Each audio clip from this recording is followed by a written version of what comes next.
I'm Tara. I'm Colton's mom. And I'm Colton, and this is my story. Coming up at the end of this Untold Miracles podcast with Kelly Davis. I was heading home to get my back tire blew. His car rolled about 10 times, and on the third roll, he was ejected through the front windshield. Children's Miracle Network Hospitals brings you an inspiring story. And I woke up on the ground. Couldn't move my legs, and I knew I was paralyzed. If you need a reason to feel good today, stay for Colton's story right after Kelly's interview.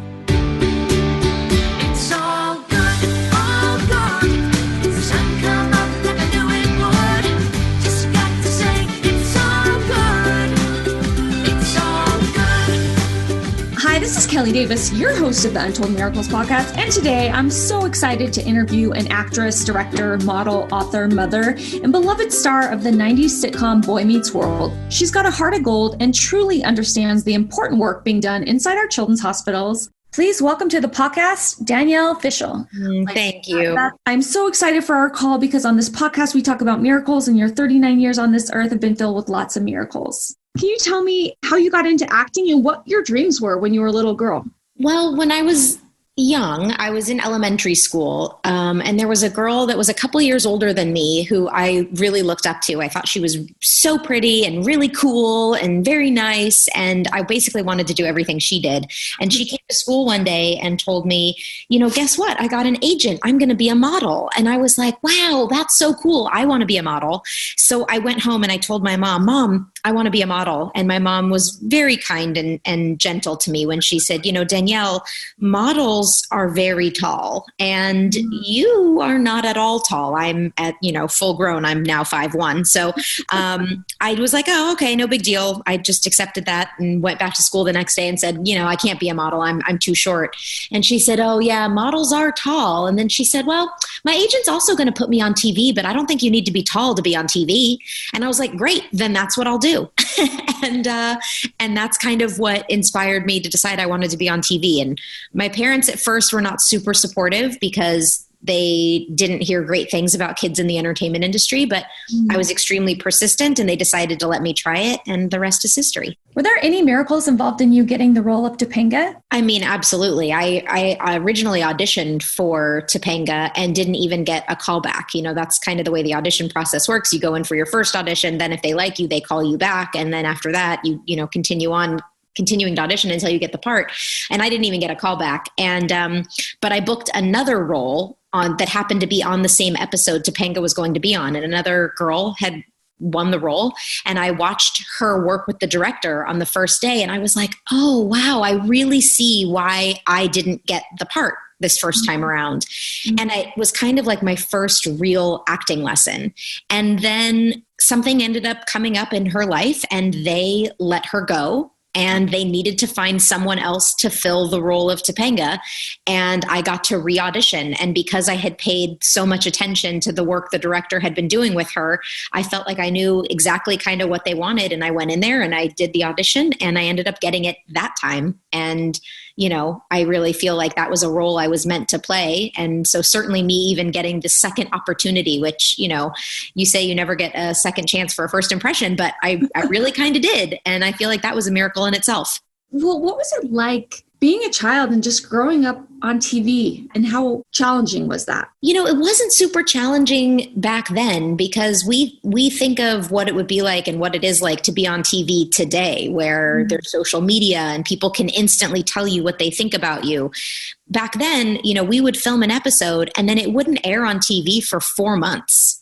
And we also didn't, other than ratings, we didn't know who was watching the show. It wasn't like we taped an episode and then we got feedback that night from the audience that had been there.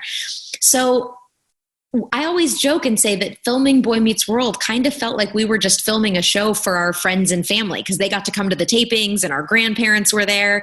And now looking back on it, all the episodes feel like old home movies.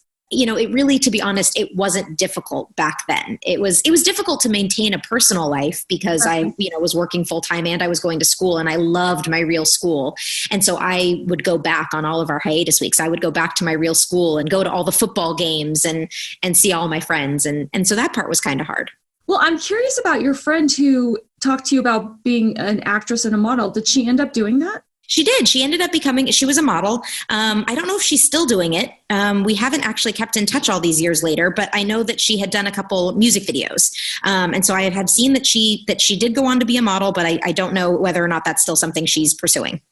Well, I just love that you just happen to have that conversation with her. And then the next day you decide what you're going to do. What would you say was like a key for you in making that dream become a reality? I guess one of the keys is the fact that I was 10 when I decided that. I was 10 years old when that happened. And when you're 10, you don't look at the world as being like a series of setbacks, as we have a tendency to sometimes do when we get older. I just looked at it like, well, this is what I want to do. And the world is my oyster at 10. That's how I thought. And so I just went into it with full confidence that it was going to work out.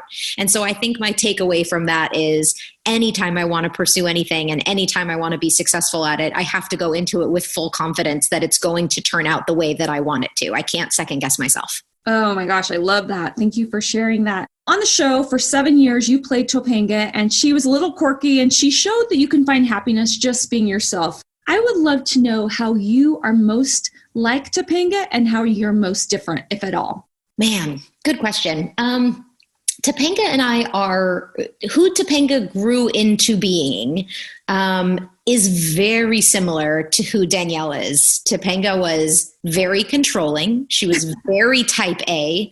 She was very smart. She was persistent. She was confident. I like to think that those are all things that I would use to describe myself as well. Even the more annoying aspects of that, which means sometimes we can nag or hound the people around us into wanting them to do things the way we do them, because I say it as a joke, but it is honestly true. I tell my husband all the time, I know the best way to do things. I know the best way. Just listen to me. Just do it my way, because I know the best way to do things. And that is a terrible, obnoxious quality. But for better or worse, it's who I am. Well, you're talking to a type A person, so I actually have your personality, and I think it should be my way too. Yeah, exactly. It's just, unfortunately, to know us is to love us, but also we can be frustrating. So you are different mostly in the way that... Let's see if there's a way that I'm really different from Topanga. My gosh, I was a real late bloomer. Topanga, met Corey when she was very young. She knew she wanted to be with him, even though they broke up a few times in their teenage years, and it was off and on again, a few times.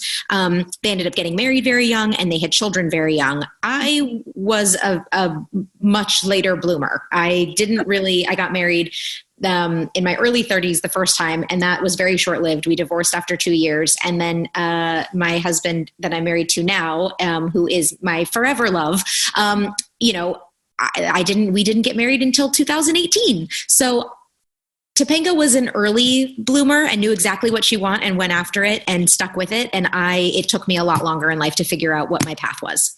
I think 14 or 15 years after the show ended, you starred in Girl Meets World, which was just a continuum of that, where you're married to Corey, you have kids. Were there any miracles involved in the creation of that show?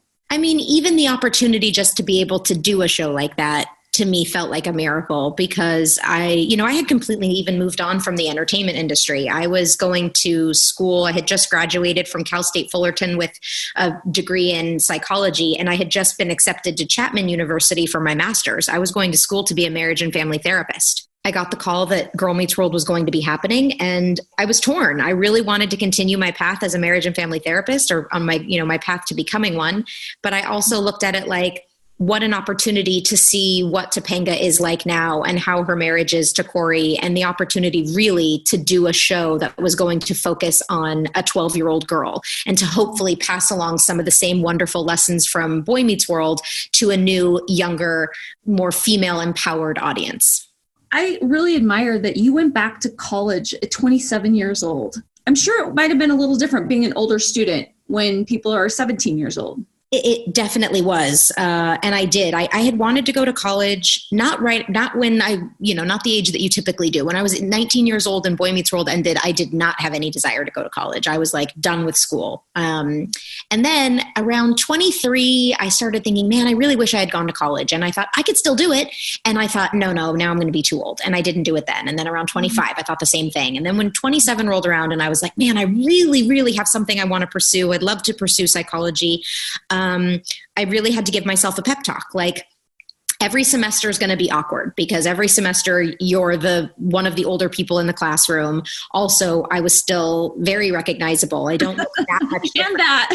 Yeah, I don't look that much different than I did. It's not like I cut my hair or dyed my hair or had some plastic surgery that made me look different. I still pretty much look the same. So I'm recognizable. And so I have people whispering about me for multiple reasons. And I just thought, but you can do hard things. You can overcome this. And yes, every semester will have the first few days of uncomfortableness, but you will make friends and you will be just a normal student before anybody even has the time to think twice. And so I just went forward, and I'm so happy I did, because honestly, it's one of the things that I'm most proud of in my life is that I went back to school and I graduated and that I took it as seriously as I did. I love that. Well, you just recently mentioned that you married the forever love of your life. You got married on November 4th, 2018 to Jensen Karp. Yep. And I want to know if there were any miracles involved with you meeting him. Yes. Jensen and I actually went to high school together. Oh, wow. So we had known each other since 1995, but we weren't like best friends or even extremely close in high school. And then we stayed in touch off and on throughout the years. And in 2017, I saw a tweet from him, and I just thought, like, instantly, I thought, this is a really solid person. He's always been a good friend. He's just always been like a solid, good guy. And I was coming out of kind of a period of my life where I had really gone through a lot of change. I had really kind of cocooned myself. I had removed myself from social media. I was going through a lot of personal change. Mm-hmm. And I thought, this is a person you can safely let back into your life as this new person you've become.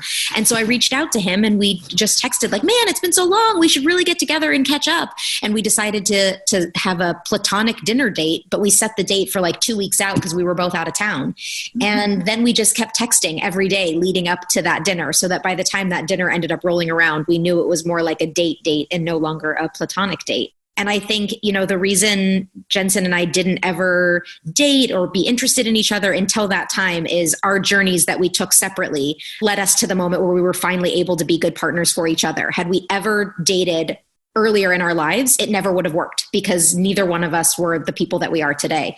And thank God we did it that way, because now we have an amazing, beautiful son, and I can't imagine life without him. I want to know what work that you did in those couple of years that helped you become ready to be able to meet the love of your life and embrace that new chapter. Such a good question. I really turned inward, and I shut out all kinds of external noise. Like I said, I removed myself mostly from social media. I didn't I didn't cut off my accounts, but I didn't go on them. I really didn't listen to outside noise. I read a lot of self-help books. I looked at the choices that I had made over the course of my life and really asked myself how I had manifested either the good or the bad things that I had created in my life. And I thought, what are the bad things? What are their similarities? And how can I pinpoint this and say, Danielle, this is what you're doing that keeps bringing these things to you that you don't necessarily want. Mm-hmm. And I questioned, I guess the number one thing I would say is I questioned everything. I questioned every behavior I had. Why do I do this? Why do I pursue people this way? Why do I get angry about this? Like, what are the buttons in me that gets pushed? And how can I change them so that I'm manifesting only good things in my life? And I probably did that over the course of more than 2 years. It was 2 to 3 years of really kind of closing myself off in that way. And then when I finally felt like I had figured it out, I had to open back up my life, and I had to figure out who are the people that are going to help me more on my journey, and who are the people that maybe have been holding me back from the journey I'm supposed to have. And I was very selective about who I let back in. I want to talk about your miracle baby, Adler, who was born June 24th, 2019, premature.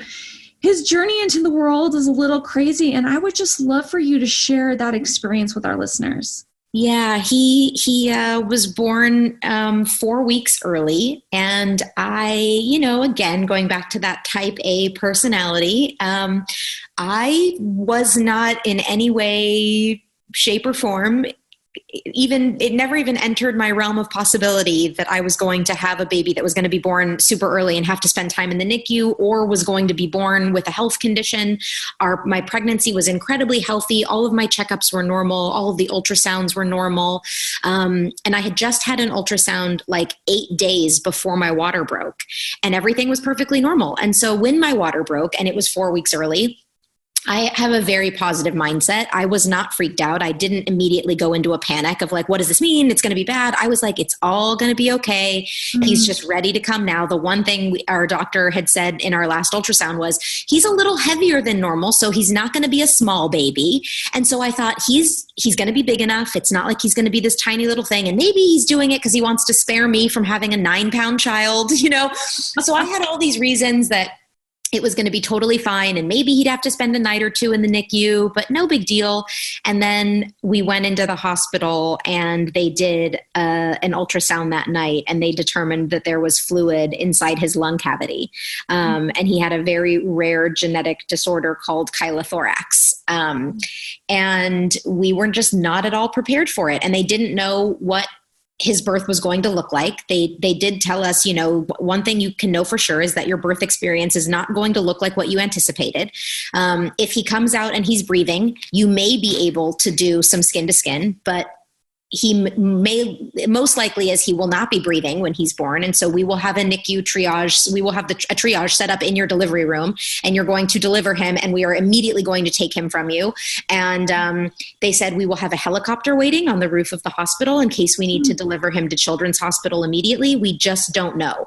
And the one thing they kept telling me over and over again is, right now, while he is still inside you, he is perfectly fine. Your body is doing all of the work for him. You are breathing for him. You are pumping blood for him. You are doing all of that because, and they just said, so you just stay relaxed, and we're going to try to keep him inside you for as long as possible. And they put me on medication, and they were going to try to keep me in the hospital until my expected due date. Like if there was enough fluid, and they were going to try to keep him in me for like 4 weeks. That ended up not happening. He was born 3 weeks and 6 days early, and it was a natural delivery, not a natural birth. I was on all kinds of medication because they had me on sodium magnesium to stop my contractions, but it was a natural delivery, and he came out and he was breathing, which is such a miracle. And I was able to do skin to skin, which is another miracle. And chylothorax usually means babies need to have their lungs tapped to drain the fluid. And Adler was such a champ and somehow was still able to breathe fairly well considering the amount of fluid he had in his lungs. They never needed to tap his lungs, which is another miracle. And he was able to go home after the first 3 weeks in the NICU. And you spent time at Children's Hospital, Los Angeles, correct? We did, yes. And so tell me what that experience was like, because I've been in the NICU at CHLA, and I know the nurses and doctors are amazing. But at the end of the day, your child that you just gave birth to is in that facility. How did you handle the fears of the unknown?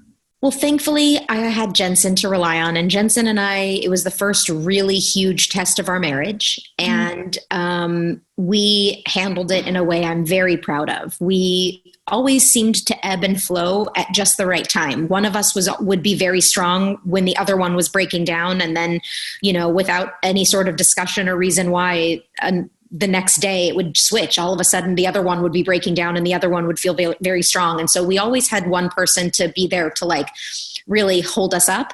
And yeah, being at Children's Hospital, first of all, the doctors and nurses are incredible. Like you said, they're truly angels on earth. And that first night when you get there is very overwhelming. Everybody needs to check your baby. Everybody checks the same things. You feel like you're having your baby's just being poked and prodded. And we showed up via ambulance on 4th of July weekend. And it was eerily quiet there because it was a holiday. And I think we both just Jensen and I both just took so much comfort in knowing he was absolutely in the best place. I love a picture that I saw online, and it's you and Jensen holding your baby, walking out, pointing up. And I want to know what that day was like when you were finally able to take your baby home. Man, it was a day we had dreamt about and daydreamed about for, since the moment he was born. It's like you just keep every day you think, maybe today's the day we get to go home. Maybe today's the day we get to go home. And the one thing Jensen and I always try to tell parents who have children in the NICU is like, you so badly want to take them home, but no one's in a rush in the NICU. The baby calls the shots. The baby will let you know when the baby is ready to go, and you do not want to rush that. And the NICU has a tendency to be one step forward and two steps back. You have a day, things look like they're going really well, and you think that's it. Tomorrow we go home, and then the next day there's some sort of minor setback, and you feel like, oh my gosh, we're never leaving. And the day, we left, we said several times, I feel like somebody's going to run up behind us and be like, no, what are you doing? You can't leave this baby, because they just all of a sudden you're just like, okay, now he gets to leave. And we're like, really? That's it? He's just with us. We get to go home. It was a very surreal feeling, but also so wonderful. When you have a baby and you look around at your house and it's all set up to bring this bundle of joy home, and then you have to leave them in the hospital, and then you come home to shower or to, take care of your pets, and you look around and you see all of the spots where your baby should be, and your baby hasn't been there yet. Mm-hmm. And that day that we got to bring him home, it was just so nice to see him in the spot we had set up for him. He's adorable. He is so cute. I love the photo of him in People magazine. How's he doing today? He's doing so well. He is thriving. His chylothorax was completely resolved as of December of last year. So December 2019, it was completely resolved. He has another checkup near his first birthday, which will be in June. I can't even believe that already he's going to be one, but he will have one final checkup just to make sure that his lungs look still good. But he's a little over 10 months now. He is crawling like a madman, pulling himself up. I wake up every morning to hearing him babbling on the monitor, and I look down and he's just standing up in his crib. He has a head full of beautiful curly hair. Oh, I love his hair. Oh, he's doing very well. He loves the pool. We have a pool here in California, and he thinks the pool is the greatest thing ever. I take him in it every day, and he's great. At Children's Miracle Network Hospitals, we treat 10 million kids each year at 170 children's hospitals, and there's a lot of moms that are currently in your situation, maybe in your situation in the future. What piece of advice would you share that you think would be most helpful to someone going through it or who may go through it? Oh man, knowing that you're not alone is very helpful. I think back to the parents that we saw in both Tarzana Hospital NICU and Children's Hospital NICU, and I think I looked at those moms, and there's just something in the eyes of other parents that have gone through it where you go, only we know what this feels like. And the other thing I'll say is what I mentioned about the pace of, you so badly want to get out of there, but when the time is right, your baby will let you know. And the comfort that brought me was the idea, because I would think, gosh, let's just get him home. And my mom said to me once, do you really want to have him home and then be wondering if he was really ready to leave? And I thought, no, I definitely don't. And when we walked out of Children's Hospital carrying him, I felt very confident that we would not have left there unless it was truly time. Mm-hmm. And so that's what I held on to every day we were there, was when we leave, it will be time. When we leave, it will be time. And, people used to tell me this too, and it doesn't feel like it when you're in the moment, but this will be a blip on your radar. Even just a year later, I look back and I think, I can't believe we were only there for 3 weeks. And yet only 3 weeks felt like ages when we were in it. But time is a funny thing. Wow. Well, I really appreciate you sharing your journey, because your vulnerability throughout that experience has and will help so many other mothers facing that. So thank you for sharing that. Well, I have just a couple quick fire questions for you before we end. Is that okay? Yep. Okay. Who do you look up to most in the entertainment industry? Oh man, good question. I'm going to say 2 people. I really admire Reese Witherspoon and Jennifer Garner. I love how Reese Witherspoon has really, what she's done with her producing and the production company that she has. I love how she options a lot of books. I'm an avid reader. And so I love to read a book and then imagine what the film would look like. And she has done that with some of the most success of anybody. I admire that about her. I admire her business sense there. And then I love how Jennifer Garner has really thrived in her personal life away from the entertainment industry. She's still successful in the entertainment industry, but she also is like, she's an incredible baker. She has her own farm. She's one of the, founders and CEOs of Once Upon a Farm, the organic baby food company. I love finding people who have balance, because balance is hard for everyone. Working moms, single moms, non-work, stay-at-home moms, even just the balance between being a mom and trying to be a person outside of just being a mom. Balance is a hard thing to find. And so when I see somebody who's able to really thrive in their personal life and still be successful in a professional field, I really look up to that. I want to know your most embarrassing moment. Man, my most embarrassing moment. I don't get super embarrassed by a lot of stuff. I read about one with Ben Affleck. Well, yeah, that was a long time ago. And now I look back on it and I'm like, I don't even know if now that would embarrass me, but it was also so long ago. Yeah, but I did really slip and fall and bleed on Halloween. I was wearing huge, enormous shoes and I slipped and fell and scraped up my knee, and Ben Affleck picked me up, but I didn't even realize it was Ben Affleck. And I was just like, wow. I want to know your favorite TV show right now. I have yet to finish The Good Place. But it is just one of my favorite shows. I think it's so smart and so well done. And so now that we are here in this quarantine, I'm determined to finish it. Your favorite moment in front of the screen, whether it's a TV show, film, producing, directing? I think my favorite moment will probably be the first episode of Girl Meets World I ever directed. Not because I think the episode turned out so amazingly, but just because it was, again, another time where I really challenged myself to step outside my comfort zone and do something new. And it paid off for me. And I go back to those moments whenever I'm challenged with something that scares me a little bit. And I go, some of the most successful aspects of your life have been when you've stepped outside your comfort zone and really challenged yourself. And it helps me keep going. What has been your biggest life lesson from the last 2 months of social distancing and quarantining? I would say that I was not at all living in the present, and I didn't realize it.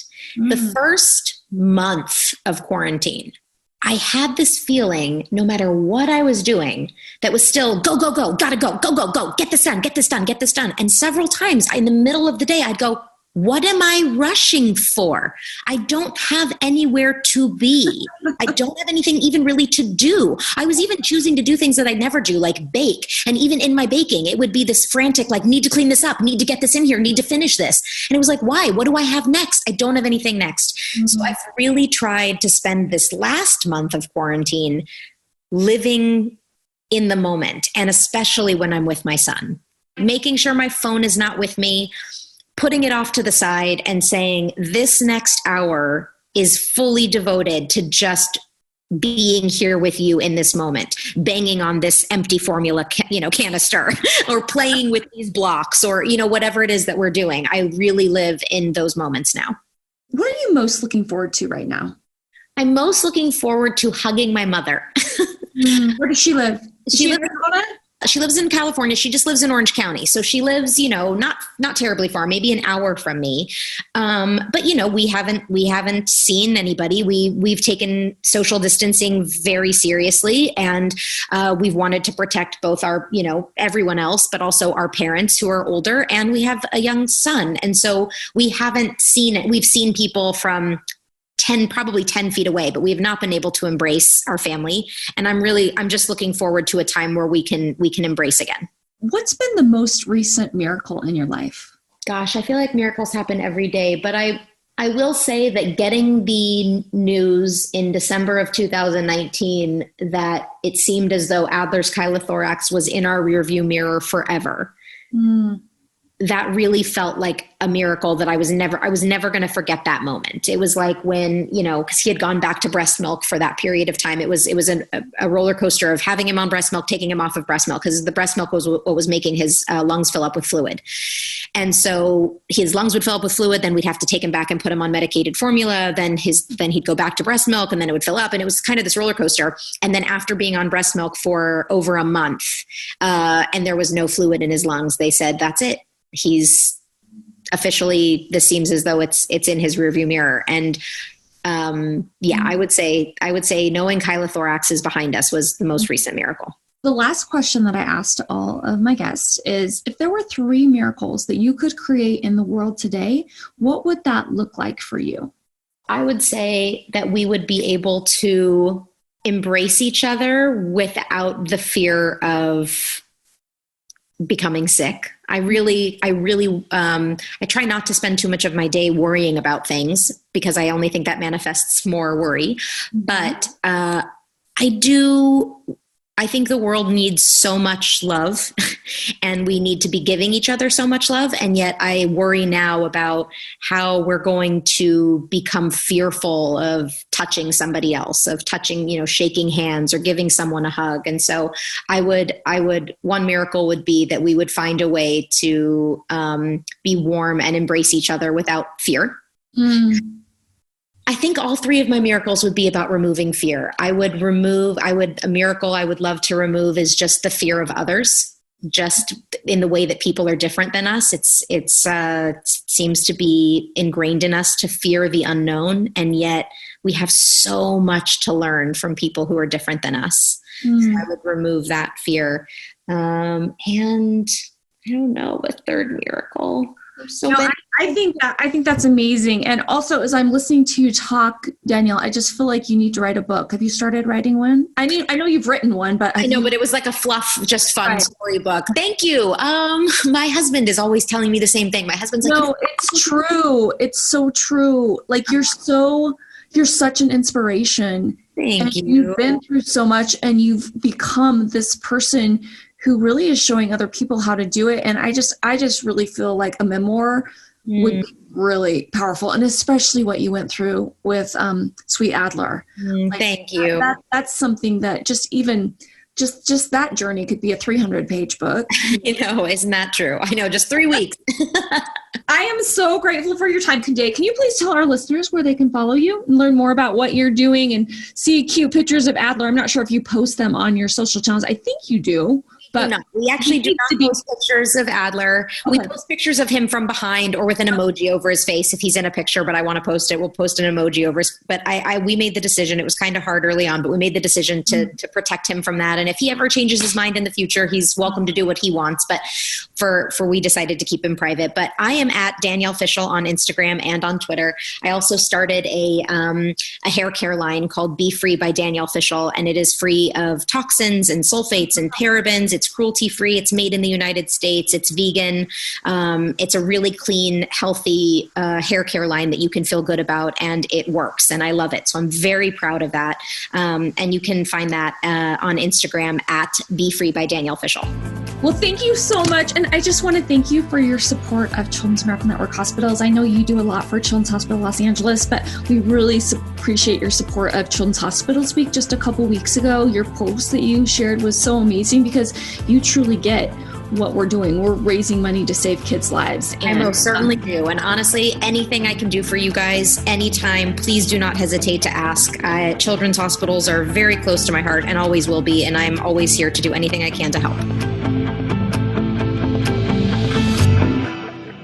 In an effort to make sure no miracle remains untold, Children's Miracle Network Hospitals is honored to share Colton's story. I was heading home and my back tire blew. His car rolled about 10 times, and on the third roll, he was ejected through the front windshield head first. I blacked out on the first roll, and then I woke up on the ground. Couldn't move my legs, and I knew I was paralyzed. They were pretty close, so I was able to get there before the helicopter. He grabbed my hand and told me he was sorry because he didn't have a seatbelt on. And I gave him a kiss, and he told me how much he loved me, and I told him how much I loved him, and that was pretty much all we had time to say. He was airbacked away. His leg had been degloved. He had a broken back and then an aortic tear, and it just kind of kept piling on, and the nightmare just got bigger and bigger, and you don't know, is he going to make it? Every doctor that came in said that scientifically he never should have survived that car accident. Colton was determined to walk again. I made a goal when And that was that I wanted to walk across the stage for graduation to receive my diploma. He walked across the stage to a standing ovation, and not long after moved out on his own to be completely independent. It's amazing how far he's come. On May 8th of this year, Colton began testing a new bionic brace for his left leg, and the future looks bright. He's going to walk again. He's going to do some amazing things in this life, that's for sure.